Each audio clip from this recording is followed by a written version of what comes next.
आज ଥିଲା ମାର୍ଗଶିର ମାସ ଗୁରୁବାର। ତେଣୁ ମୁଁ ଗାଧେଇକି ଆସି ଦେଖେ ତ ମା ସବୁ ଦ୍ୱାର ମୁହଁରେ ଝୋଟି ଦେଇ ସାରି ଦାଣ୍ଡରେ ମଧ୍ୟ ଝୋଟି ଚିତା ଦେଇ ସାରିଥିଲେ। ଆଉ ଯେଉଁଗୁଡ଼ାକ ବାକି ଥିଲା ସେଗୁଡ଼ାକରେ ମୁଁ ଝୋଟି ଚିତା ପକାଇ ଦେଇଥିଲି। ଆଉ ଫାଇନାଲି ଏଠି ମୋର ଝୋଟି ଚିତାଟି କମ୍ପ୍ଲିଟ୍ ହେଇଯାଇଛି। କେମିତି କ'ଣ ଲାଗୁଛି ନିଶ୍ଚିତ ଭାବରେ କମେଣ୍ଟ ମାଧ୍ୟମରେ ଜଣାଇବେ। ଦେନ୍ ମୁଁ ଚାଲି ଆସିଲି ଦାଣ୍ଡ ପଟକୁ। ଦେଖେ ତ ମା ସେପଟେ ବି ସବୁ ଝୋଟି ଚିତା ଦେଇ କମ୍ପ୍ଲିଟ୍ କରିଦେଇଥିଲେ। ଆଉ ଏଥି ମଧ୍ୟରୁ କେଉଁ ଝୋଟି ଚିତାଟା ମୁଁ ଦେଇଛି ସେଇଟାକୁ ଆପଣମାନେ କମେଣ୍ଟ ମାଧ୍ୟମରେ ନିଶ୍ଚିତ ଭାବରେ ଜଣାଇବେ। ତାପରେ ମା ଗାଧେଇ ଆସିକି ସବୁ ଝୋଟି ଚିତାକୁ ପୂଜା କରିଦେଇଥିଲେ। ଯେହେତୁ ଆମର ଆଜି ଗୁରୁବାରରେ ଯେଉଁ ଝୋଟି ଚିତା ଦିଆ ହୋଇଥାଏ ସେଗୁଡ଼ାକୁ ପୂଜା କରାଯାଏ, ତେଣୁ ମା ସବୁ ଗୁରୁବାରରେ ଯେଉଁ ଝୋଟି ଚିତା ଦେଇଥିଲେ ସେଗୁଡ଼ାକୁ ପୂଜା କରିଥିଲେ। ଆଉ ବୁଧବାରରେ ଯେଉଁଗୁଡ଼ାକ ଦିଆ ହେଇଥିଲା ସେଗୁଡ଼ାକୁ ପୂଜା କରାହେଇନଥିଲା। ମା ଦାଣ୍ଡ ପଟେ ପୂଜା ସାରି ଆସି ଘର ପଟେ ପୂଜା କରିଦେଇଥିଲେ। ଆଉ ଆପଣମାନେ ଭାବୁଛନ୍ତି ମୁଁ କ'ଣ କରିଛି, ମୁଁ ଛିଡ଼ା ହେଇ ଦେଖୁଛି କି ମା କେମିତି କ'ଣ ପୂଜା କରୁଛନ୍ତି।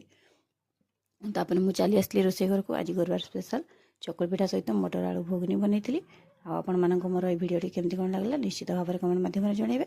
ଆଉ ଯଦି ଭିଡ଼ିଓଟି ଭଲ ଲାଗିଛି ଚ୍ୟାନେଲଟିକୁ ସବସ୍କ୍ରାଇବ୍ ଆଉ ଭିଡ଼ିଓଟିକୁ ଲାଇକ୍ ନିଶ୍ଚିତ